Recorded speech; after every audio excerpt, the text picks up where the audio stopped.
Hemos convocado esta rueda de prensa en la cual se van a admitir preguntas que ustedes quieran y en la cual se va a distribuir el documento o los documentos necesarios para hablar con seriedad al pueblo ecuatoriano, a través de ustedes, por supuesto. Desgraciadamente para el gobierno nacional, pero felizmente para el pueblo ecuatoriano y los que defendemos los derechos constitucionales, el día 6 de junio, el Comité de Derechos Humanos de la Organización de las Naciones Unidas dictaminó, esto es, resolvió, esto es, decidió, después de 8 años, condenar al Estado ecuatoriano por la vulneración de los derechos constitucionales de los hermanos Roberto y William Isaías Dazú. Los condena por la vulneración al debido proceso, que es un derecho reconocido tanto por los pactos internacionales como por la Constitución de la República del Ecuador, cuando se expidió el mandato constituyente número 13, por el cual frustró la tutela judicial efectiva de los hermanos Isaías de todos los procesos de incautaciones que sufrieron. Y esa vulneración de los derechos constitucionales a través del mandato 13 conlleva que la Organización de las Naciones Unidas, esto es, el Tribunal del Mundo, condene al Estado del Ecuador textualmente a dar una plena reparación a los hermanos Isaías que fueron afectados por la vulneración de sus derechos. Y esa plena reparación, que significa reparación integral, y su nombre lo indica, es reparación económica, es reparación jurídica y es reparación moral. Eso ordena la ONU al Ecuador, porque es un fallo vinculante, que en 180 días le informe sobre todos los actos y acciones ejecutadas por el Estado del Ecuador para reparar esos derechos. Por lo tanto, las acciones que deba tomar el gobierno nacional, entre otras, lo que les pide la ONU en el fallo, es que difunda el dictamen, es decir, que lo haga conocer textualmente a todos ustedes para que ustedes y el pueblo ecuatoriano tome conciencia de que hay un tribunal internacional que sí protege y precautela los derechos de las personas cuando son violados por los gobiernos autoritarios. Y eso es lo que vamos a hacer nosotros el día de hoy, a distribuir entre ustedes el texto completo de la resolución de la Organización de las Naciones Unidas, para que ustedes vean la verdad, veracidad, confirmación de una verdad que 8 años han buscado los hermanos Isaías en el Tribunal del Mundo, repito, internacional.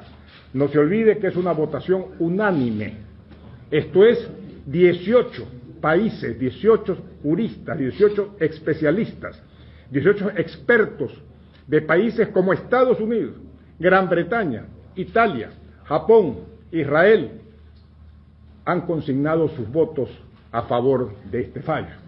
Y con un voto salvado, que es más fuerte todavía y que le indica más vulneraciones de los derechos constitucionales. Esa es la verdad y está dicha en forma textual y expresa.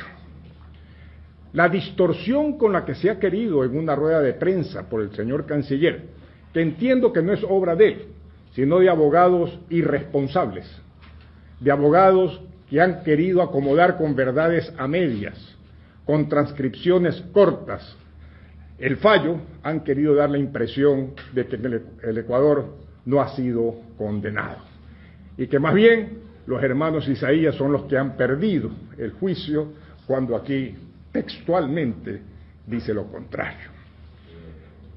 En cuanto al proceso penal, jamás, cuando se fue el 12 de marzo del año 2008 a la ONU, no existía ni siquiera esa fecha sentencia de casación. El proceso penal no estaba en juego, no hay que engañar, hay que decir la verdad. Las vulneraciones al debido proceso, dice la ONU, no las van a cuestionar ninguna de las aplicaciones de leyes hechas en el Ecuador por los tribunales nacionales. no se consideran jueces de cuarta instancia. Por lo tanto, no van a decir si estuvo bien o estuvo mal. No obstante, que ustedes leerán, repiten una por una las violaciones al debido proceso que sufrieron las hermanas Isaías. No se pronuncian en consecuencia ni a favor, ni se pronuncian en contra. Pero en definitiva, condenan. Y voy a leer, señores, con el permiso y la venia de ustedes para mayor ilustración, la parte textual. Punto 8. El Comité de Derechos Humanos, actuando en virtud del artículo 5 Pucotrat, etcétera, dictamina significa resuelve, decide, que el Estado parte, el Ecuador, violó el derecho de los autores, los hermanos Isaías, bajo el artículo 14.1 del pacto, a un proceso con las debidas garantías en la determinación de sus derechos y obligaciones. Textual. El 9. De conformidad con el artículo tal, el Estado Ecuador tiene la obligación de proporcionar a los autores un recurso efectivo, en cuyos derechos reconocidos en el pacto hayan sido violados. En consecuencia, el Estado parte debe asegurar que los procesos pertinentes cumplan con las garantías de conformidad con el artículo del proyecto. Y finalmente dice que los condena a una plena reparación. Cuando ustedes lean el artículo 18 de la Ley Orgánica de Garantías Jurisdiccionales del Ecuador, verán que la reparación significa la situación patrimonial de los Isaías al día 7 de julio del 2008.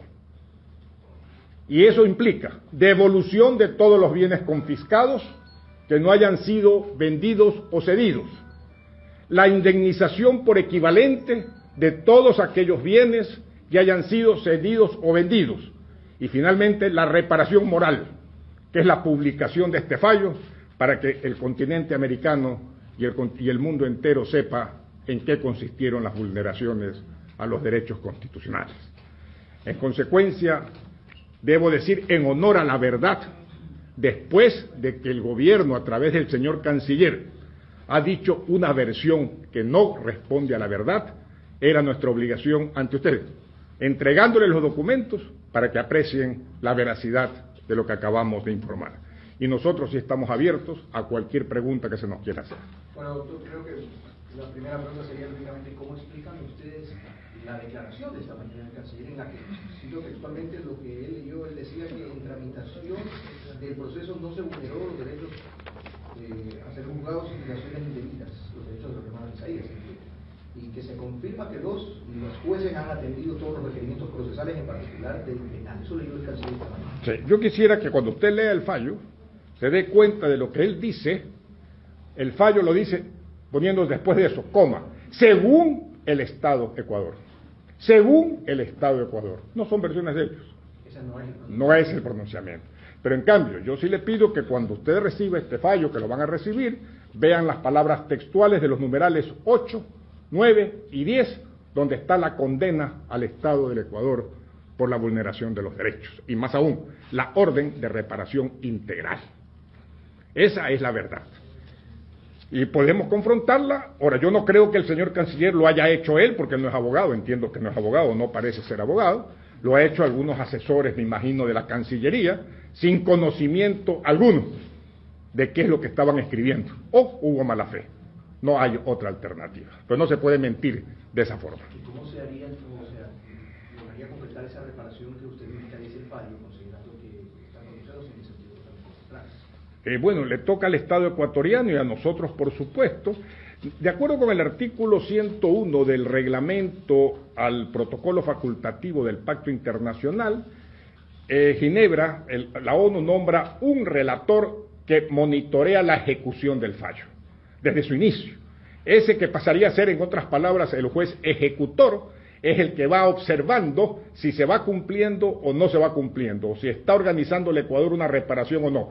Por lo menos el señor canciller dijo esta mañana, si mal no recuerdo, en su malhadada rueda de prensa, que el comité que existió, dice, fíjense que reconoce, el comité considera que existió una afectación del derecho a un proceso con las debidas garantías, que no lo tuvieron. Y en consecuencia dice que en 180 días le informarán a Ginebra qué han hecho para la reparación de eso. Pero no les dicen a ustedes, como deberían decir, ¿A qué están obligados? ¿Qué es lo importante? Están obligados, después de que el mandato 13 está declarado contrario al Pacto Internacional de Derechos Civiles y Políticos, a la nulidad. La nulidad del mandato 13 conlleva la ineficacia de la resolución de incautaciones. Y al ser las resoluciones de incautaciones nulas también arrastradas o llevadas por el mandato 13, inmediatamente se vuelve la reparación patrimonial una realidad, que es a lo que condena este fallo. Doctor, la reparación moral que usted cita, con declaraciones como las de esta mañana, harían presumir que es un tanto lejana, ¿no cree usted? Y la reparación patrimonial de no darse, ¿cuál sería la alternativa o el siguiente paso que harían los señores Isaías en torno a eso? Muy bien, nosotros creemos que las declaraciones del señor canciller serán desmentidas por algún funcionario del gobierno responsable, ¿no? Porque no creo que esas mentiras de ese tamaño, de esa dimensión, y viendo ustedes y el pueblo ecuatoriano este fallo, vayan a mantenerse. Saldrá alguien de un nivel ejecutivo alto a decir que hubo un error en la interpretación o hubo un error en la difusión que le dieron a esa interpretación. Espero. Pero si no es así, hay formas de hacer ejecutar un fallo del Tribunal del Mundo. No nos olvidemos que no es un tribunal cualquiera, es la Organización de las Naciones Unidas. ¿Es un dictamen inapelable? Inapelable, vinculante, obligatorio, ya no hay nada más que pronunciarse, solo se publica en el informe anual del mes de octubre, donde queda el fallo como precedente jurisprudencial, lastimosamente para el Estado ecuatoriano, pero felizmente, repito, para los defensores de los derechos humanos. En cuanto a nosotros, seguiremos esperando un tiempo prudencial que el Estado ecuatoriano, a través de portavoces responsables y con credibilidad y con responsabilidad, informen cuál va a ser el procedimiento que seguirá el Estado para la reparación. ¿Existe algún tiempo para que se designe a este juez ejecutor que tiene que efectivamente hacer cumplir lo que ordena la sentencia? Yo creo que sí, existe el plazo. Nosotros vamos a pedirle a la Organización de Naciones Unidas, en el momento indicado, que aplique el artículo 101 del reglamento del protocolo facultativo y designe el juez, el relator se llama, pero que es el juez ejecutor del dictamen.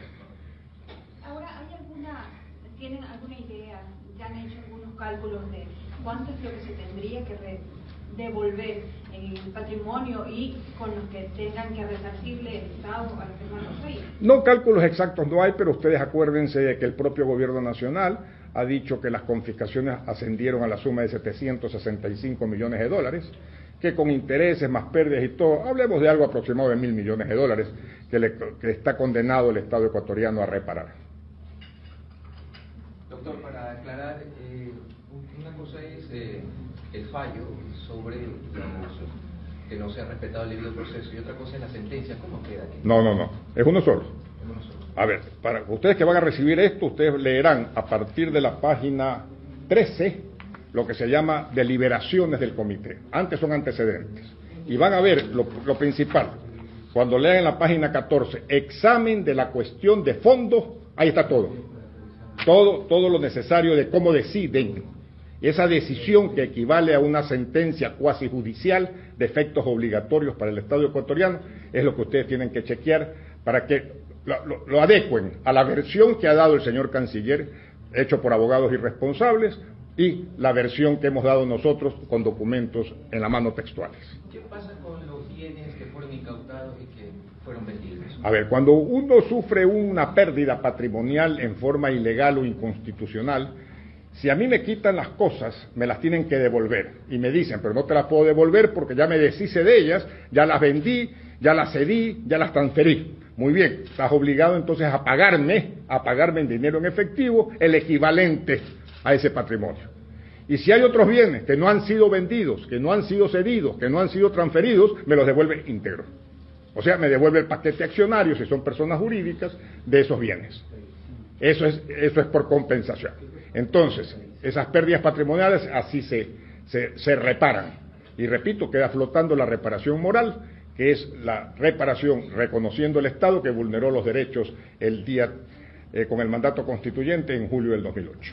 Doctor, perdón, si cabe que la pregunta, ¿cómo queda el asunto de la extradición que tanto se ha hablado de los señores? Bueno, Veamos lo siguiente. Yo les doy los elementos y ustedes saquen las conclusiones. 5 veces se ha pedido la extradición. 5 veces ha sido negada la extradición. Pregúntese por qué.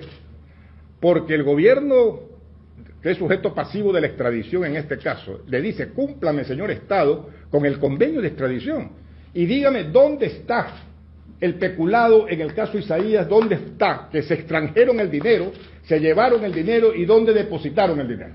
Eso pide el Estado, como es normal, eso le exige el convenio. Y el Estado hasta la fecha ha podido hacerlo. ¿Por qué? Porque no existe. Ni siquiera las sentencias penales, cuidado, ni siquiera las sentencias penales hablan de apropiación de fondos. Nunca se habló de apropiación de fondos. Por eso que no puede haber extradición. Por eso ya no pasa de ser sino verbalismo político, sobre todo ahora lo van a aumentar, quizás por la campaña electoral que se avecina.